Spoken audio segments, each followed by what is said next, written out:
అదే RTV app వార్తల్ని క్షణాల్లో చదివే అవకాశం ఉంటుంది. ఒక న్యూస్ పేపర్, ఒక టెలివిజన్ ఛానల్ మీ చేతుల్లో ఎప్పుడూ ఉంటాయి.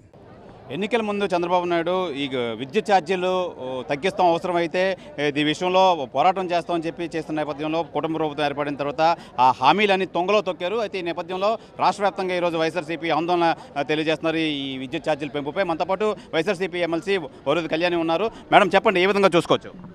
చాలా దారుణం అండి. అసలు మన రాష్ట్ర చరిత్రలో ఇప్పటికి 17 మంది ముఖ్యమంత్రులు పరిపాలించారు. ఎవరు కూడా ఎంత దారుణంగా కేవలం 6 నెలల్లో 15,500 కోట్లు పెంచడం అనేది మనం ఎంతవరకు చూడలేదు. అది చంద్రబాబు నాయుడు గారే చేశారు. అసలు ఎన్నికల టైంలో చెప్పారు విద్యుత్ ఛార్జీలు పెంచము, అలాగే తగ్గిస్తాము, ఇంకా ఎంత విద్యుత్ తాలూకా అవైలబిలిటీ పెంచుతామంటే ప్రజలే ఉత్పత్తి చేసి ప్రభుత్వానికి అమ్మేట్టుగా చేస్తామని కబుర్లు చెప్పి ప్రజలు నమ్మించారు. ఈరోజు ఎంత దారుణంగా 15,500 కోట్లు పెంచారు అంటే అసలు ప్రజలు ఈ నెలలో వచ్చిన కరెంట్ బిల్లులు చూసి షాక్ కొట్టింది ప్రజలకి. అసలు నడ్డి విరిగిపోయే పరిస్థితి. అసలు 6 నెలల్లో ఈ కూటమి పాలనలో ప్రజల జీవితాలు తలకిందులు అయిపోయి బాదుడే బాదుడు అన్న టైపుగా అన్ని రకాలుగా ధరలు పెంచేస్తూ ఉన్నారు. ఇచ్చిన హామీలు ఏ ఒక్కటి అమలు చేయలేదు సరికదా. ఒకవైపు ధరలు పెంచడం, ఇంకోవైపు నిత్యావసర సరుకులు ధరలు పెంచడం, విద్యా దీవెన లాంటి పథకాలు అమలు చేయకపోవడం, అలాగే వసతి దీవెన, అలాగే అమ్మఒడిని తల్లికి వందనం అని చెప్పారు, అది కూడా అమలు చేయకపోవడం, డిసెంబర్ కూడా వచ్చేస్తూ ఉంది.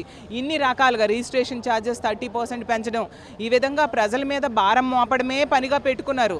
ఏమంటే ఎన్నికల టైంలో చెప్పారు చంద్రబాబు నాయుడు గారు వస్తే సంపద సృష్టిస్తారని. అంటే ఇలా ప్రజల మీద భారం మోపడం సంపద సృష్టి అని మేము అడుగుతూ ఉన్నాము.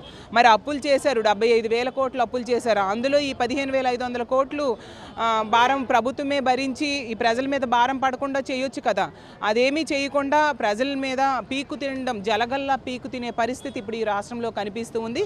కాబట్టి ఖచ్చితంగా ఈ పెంచిన విద్యుత్ ఛార్జీల భారం తగ్గించాలని కోరుతూ మా వైఎస్ఆర్ కాంగ్రెస్ పార్టీ ఆధ్వర్యంలో 175 నియోజకవర్గాల్లో కూడా ప్రజలందరూ వైఎస్ఆర్ కాంగ్రెస్ పార్టీ నాయకులు ప్రజల సమక్షంలో వెళ్ళి రిప్రజెంటేషన్స్ ఇవ్వడం జరిగింది. ప్రజల నుంచి విపరీతమైన స్పందన వచ్చింది.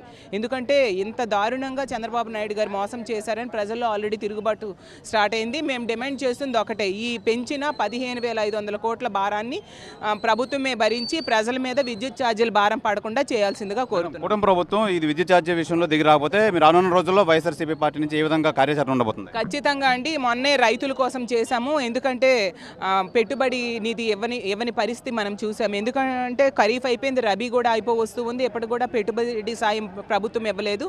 రైతుల్ని నెట నిలువుగా మోసం చేసింది, మహిళల్ని మోసం చేసింది, అలాగే విద్యార్థులకు మోసం చేస్తూ ఉంది. అందుకే 3వ తేదీ ఏమో ఫీజు రీఎంబర్స్మెంట్ ఇవ్వలేదని దాని మీద కూడా ధర్నా చేస్తూ ఉన్నాము. ప్రజల నుంచి, ప్రజల పోరాటాల నుంచి పుట్టిన పార్టీ వైఎస్ఆర్ కాంగ్రెస్ పార్టీ ఎప్పుడూ ప్రజల తరపున అండగా నిలబడడానికి సిద్ధంగా ఉంటుందని తెలియజేస్తున్నాను. నిరంతరం ప్రజల పక్షాన నిలబడుతుంది వైఎస్ఆర్సీపీ పార్టీ. అన్ని విషయాల్లోనూ మేము తిరుగుబాటు చేస్తాం, కూటమి ప్రభుత్వం ప్రజలకు అన్యాయం చేస్తే మటుకు చూస్తూ ఊరుకోమని చెప్పి వైఎస్ఆర్సీపీ ఎమ్మెల్సీ వరుద్ కళ్యాణ్ అయితే తెలియజేస్తున్నారు. కెమెరామెన్ అజయ్తో శివరామకృష్ణ, ఆర్టీవీ, విశాఖపట్నం నుంచి.